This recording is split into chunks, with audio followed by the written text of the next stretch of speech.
পূর্ণ সুস্থ হয়ে উঠবেন মোস্তাফিজুর রহমান নিশ্চিত করেছেন বিসিবির চিকিৎসক দেবাশিস চৌধুরী। ফলে নিউজিল্যান্ড সিরিজ নিয়ে আর কোনো শঙ্কা রইল না কাটার মাস্টারের। তো আমরা ধরে নিচ্ছি যে ওর এখন পর্যন্ত ওর যে রিহ্যাব প্রক্রিয়াটা চলছে অথবা যে রিকভারিটা হয়েছে অপারেশন থেকে সেটা বেশ সন্তোষজনক পর্যায়ে আছে। যে প্রতিদিন যদি অল্প অল্প করে ইন্টেন্সিটি বাড়াতে পারে এবং কোনো কমপ্লিকেশন অ্যারাইজ না করে তাহলে হ্যাঁ অবশ্যই ও ডিসেম্বরের প্রথম দিকে ও ফিরে আসবে। বিপিএল এর খবর জানাবো। টানা তৃতীয় জয়ে সফল চট্টগ্রাম পর্ব শেষ করলো চিটাগং ভাইকিংস। ৭৮ রানে হারালো বরিশাল বুলসকে। এদিকে অপ্রতিরোধ্য খুলনা টাইটান্সকে আবারও পরাজয়ের স্বাদ দিয়েছে রংপুর রাইডার্স। ৭ উইকেটের জয়ে শীর্ষে তারা। জহুর আহমেদ চৌধুরী স্টেডিয়ামে টস জিতে ব্যাট করতে নামে খুলনা। ৭ উইকেটে মাত্র ১২৫ রান তুলতে পারে।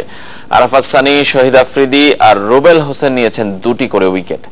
জবাবে মোহাম্মদ শাহজাদ ৩৭ আর মোহাম্মদ মিথুন অপরাজিত ৪৯ রান তুললে জয় পায় রংপুর। প্রথম পর্বেও এই রংপুরের বিপক্ষে মাত্র ৪৪ রানে অল আউট হয়ে হেরেছিল খুলনা। এদিকে চট্টগ্রাম পর্বের শেষ ম্যাচে টস জিতে ব্যাট করতে নেমে ৫ উইকেটে ১৮৫ রানের বড় স্কোর করে চিটাগং ভাইকিংস। ডোয়াইন স্মিথ ৪৯ বলে ৬৯ আর শোয়েব মালিক ৩০ বলে করেন ৬৩ রান। জবাব দিতে নেমে অল আউট হয় বরিশাল মাত্র ১০৭ রানে। ৩৯ রানে ৭ উইকেট হারিয়ে ম্যাচ থেকে ছিটকে যায় বরিশাল। মোহাম্মদ নবী নেন ৩ উইকেট। পয়েন্ট টেবিলে সমান ১০ পয়েন্ট রংপুর ও খুলনার। তবে এক ম্যাচ কম খেলে শীর্ষে রংপুর। ২ নম্বরে খুলনা ৮ পয়েন্ট করে নিয়ে ৩ আর ৪ ঢাকা ডায়নামাইটস ও চিটাগং ভাইকিংস ৬ পয়েন্ট নিয়ে ৫ বরিশাল বুলস। রাজশাহী কিংসের সংগ্রহ ৪ আর কুমিল্লা ভিক্টোরিয়ান্স ২ পয়েন্ট নিয়ে আছে তলানিতে। এবার জানাবো AHF কাপ হকির খবর।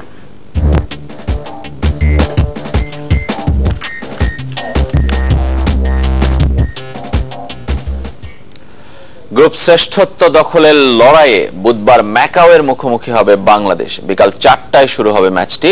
ইতিমধ্যেই ২ ম্যাচ জিতে সেমিফাইনাল খেলা নিশ্চিত বাংলাদেশের। খেলোয়াড়দের পারফরমেন্সে হতাশ যখন সবাই, তখন হেড কোচ অলিভার কার্টস বলছেন দ্রুততম সময়ে পারফরমেন্সের উন্নতি সম্ভব নয়। হংকং থেকে সাদমান সাকিবের রিপোর্ট।